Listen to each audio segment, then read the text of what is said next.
2 mois que je suis ici. 2 mois que j'aurais passé sur une seule et même île, Chergao. Putain, si j'avais su pendant tout ce temps où j'ai préparé ce projet que j'allais être confiné 2 mois à Chergao pendant une épidémie de coronavirus. Ce voyage aura pas été finalement si facile que ça. Enfin, je vous dis ça, techniquement, je suis toujours confiné sur cette seule et même île, Chergao. Dans cette vidéo, et encore plus que dans les précédentes, je vais continuer de faire le choix d'être tout à fait transparent avec vous vis-à-vis de cette aventure. Parce que honnêtement, pour moi, ça a pas été si facile, et je suis passé par beaucoup de phases avant de pouvoir faire cet épisode. Du coup, dans cet épisode, on va parler de tout ça, et aussi de qu'est-ce que j'ai bien pu faire durant ces 3 ou 4 dernières semaines sans publication. Alors préparez-vous, et bienvenue dans le 5e épisode de ma vidéo consacrée à mon étrange voyage aux Philippines.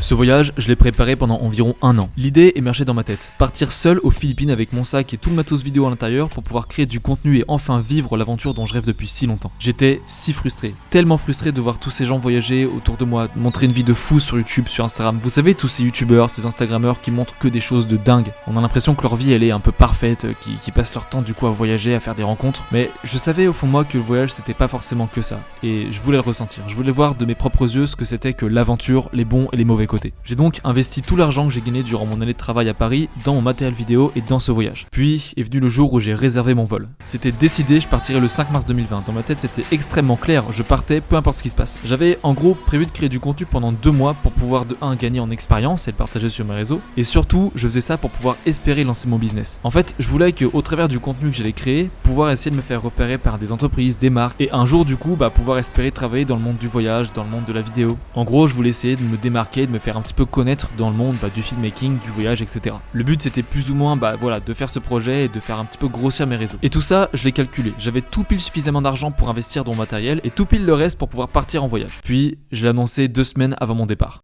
Il est temps de vous parler du projet principal qui va arriver dans 1 semaine, les Philippines. Je pars pour les Philippines le 5 mars pour 2 mois et demi de voyage. Ce projet pour moi, c'est un de mes plus grands rêves.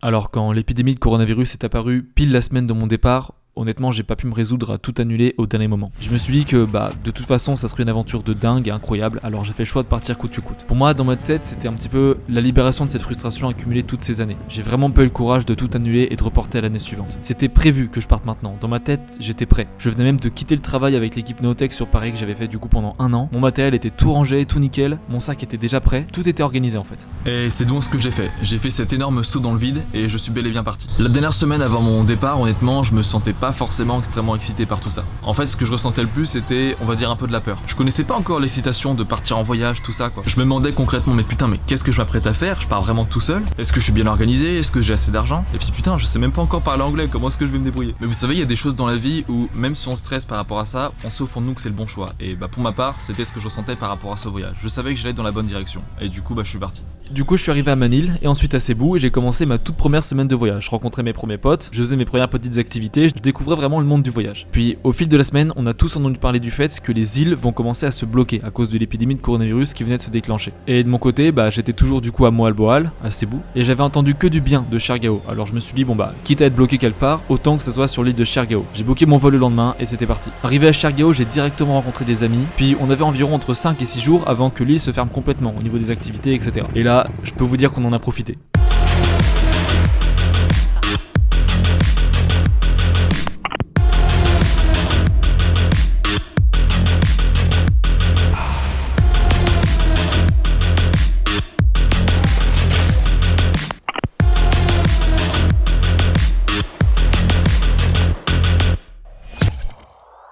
Puis après tout ça, le lockdown est arrivé, l'île s'est fermée, donc plus d'activités, plus de surf, plus de restaurants, un couvre-feu à partir de 21h. Mais après honnêtement, c'était pas non plus si strict que ça. Officiellement, on avait beaucoup de restrictions, mais dans les faits, personne, ni même les locaux, respectaient vraiment toutes les consignes. Il y avait toujours 2-3 personnes qui surfaient un petit peu. Certains restos essayaient quand même de rester un petit peu ouverts quand ils pouvaient. Mais ça n'empêche que, on n'avait pas forcément grand chose à faire. À ce niveau-là, je me suis dit que j'allais rester à peu près 2 ou 3 semaines à Chergao. En fait, je me trompais et je savais pas que j'allais rester 2 mois ici. Plus précisément, 2 mois à General Luna. Au début, honnêtement, ça allait parce que ça restait encore un peu nouveau pour moi, le voyage, les rencontres, les fêtes, etc.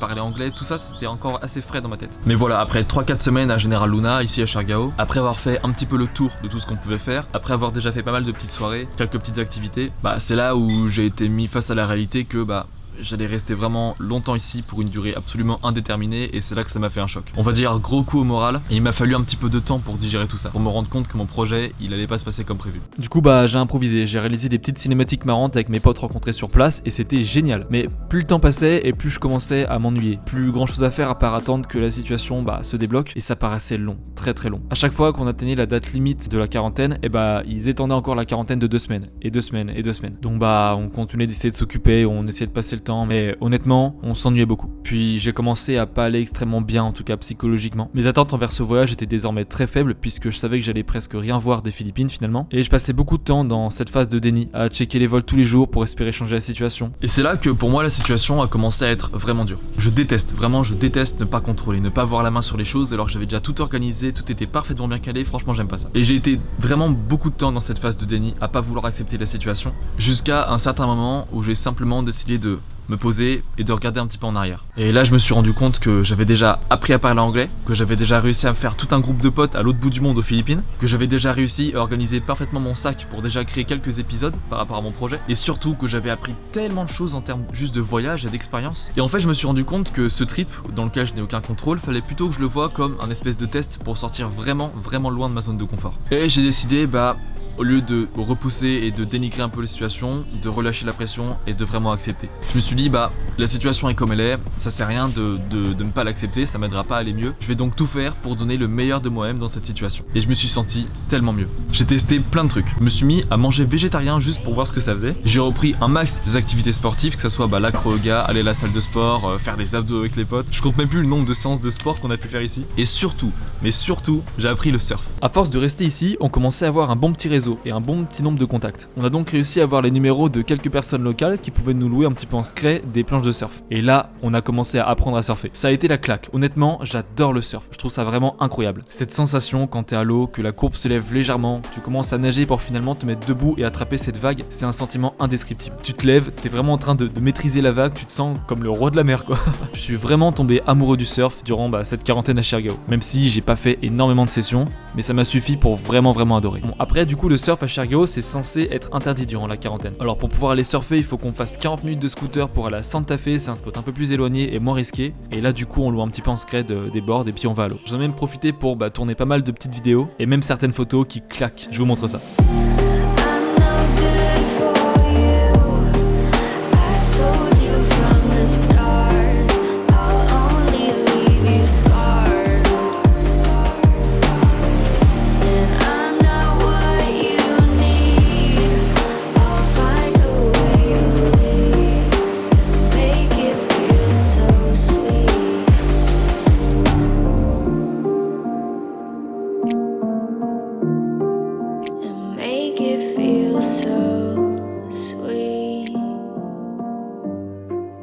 Bon, hormis tout ça, ce qu'on a fait, c'est surtout pas mal de soirées entre potes, pas mal de sorties avec nos potes, pas mal de discussions, pas mal de couchers de soleil avec tout le monde. Il y a encore et toujours de l'acro-yoga, du sport. Et de mon côté aussi, pas mal de shooting photos. Je me suis entraîné à faire tellement de photos avec tellement de gens, que ce soit pour des petites prestations sur place ou même juste pour des potes. Je crois que la photo, c'est un des trucs que j'ai dû le plus développer durant ce voyage. Mais disons que même si j'avais accepté un petit peu la situation, je restais un petit peu triste au fond de moi de voir mon projet un petit peu s'écrouler dans le sens où j'ai pas pu vraiment faire tout ce que je voulais, j'ai pas pu vraiment voyager autour des Philippines. Mais soit, c'est pas grave, c'est l'imprévu, il faut pas se laisser abattre. Et c'est, je pense, la plus grosse leçon que je vais tirer de ce voyage, c'est qu'on contrôle pas vraiment tout dans la vie et qu'il faut toujours essayer de s'adapter un maximum. C'est vraiment un long processus et un long travail sur moi que j'ai fait durant toute la durée de ce voyage. Mais j'ai quand même réussi ici à faire tellement de projets, genre vraiment un max de shooting photo. J'ai même tourné un clip de rap pour un pote sur place. D'ailleurs, je vais pouvoir vous montrer un petit extrait maintenant.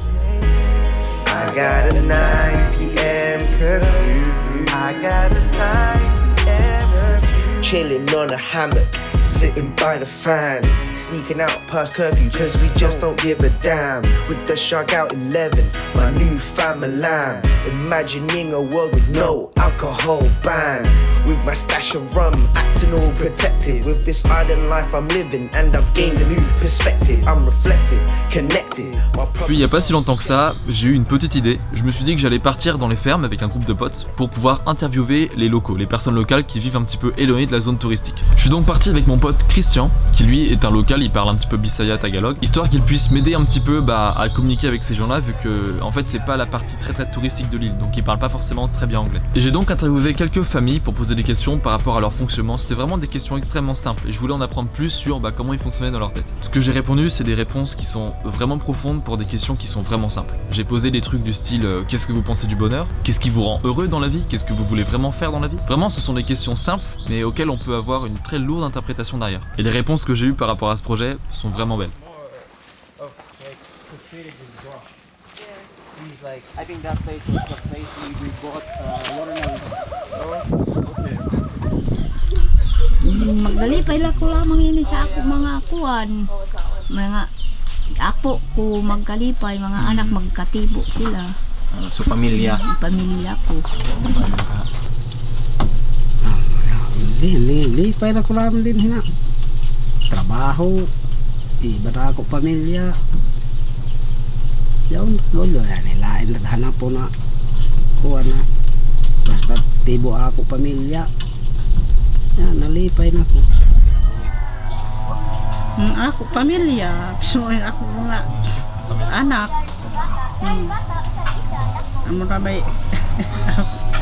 Amuramay kalipay ang namin ko.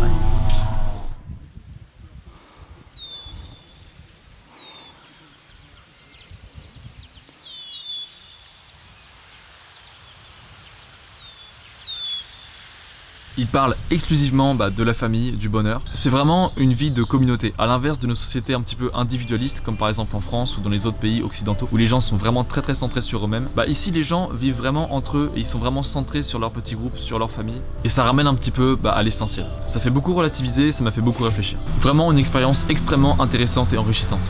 Ce voyage m'aura apporté tellement de choses et encore j'ai même pas parlé de l'expérience que j'ai gagnée en termes de production vidéo et de photos, puis les opportunités qui se présentent à moi désormais. C'est juste vraiment dingue. J'arrive à la fin de mon voyage et j'ai encore tellement de choses à vous dire. Bon voilà, je pense que je vais essayer de faire un autre épisode sur la fin de mon voyage et surtout mon rapatriement en France qui va être extrêmement compliqué. Mais en attendant, j'espère que cet épisode 5, même s'il n'y a pas eu beaucoup d'épisodes durant ce voyage, vous aura plu. Je vous tiens au courant pour la suite. N'hésitez pas à aller me suivre sur Instagram, je suis beaucoup plus actif sur ce réseau-là que sur YouTube ou Facebook. Comme ça vous pouvez voir un petit peu en temps réel ce que je peux faire ici durant cette aventure. Puis si vous avez quelconque question, n'hésitez pas à la poser dans les commentaires ou même en message privé, me ferait un plaisir d'y répondre. Enfin bref, en tout cas je vous tiens au courant pour la suite et j'espère vous retrouver très prochainement dans les futures vidéos. Allez, ciao.